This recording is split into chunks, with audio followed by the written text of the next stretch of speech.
জম্মু ও কাশ্মীরে বিধানসভা নির্বাচন চলাকালীন আজ সকালে দক্ষিণ কাশ্মীরের কুলগাম জেলার আদিগাম গ্রামে একটি সংঘর্ষ শুরু হয়।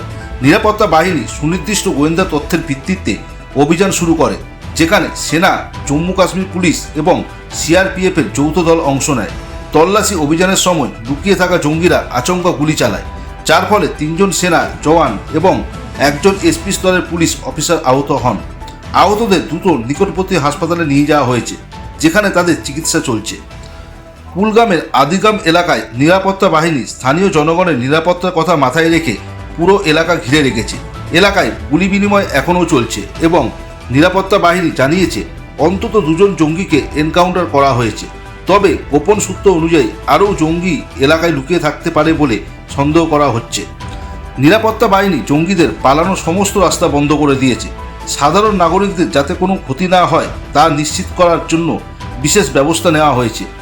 কাশ্মীর পুলিশের এক্স হ্যান্ডেলের পোস্ট অনুযায়ী কুলগামের আদিগাম দেবসর এলাকায় এনকাউন্টার চলছে।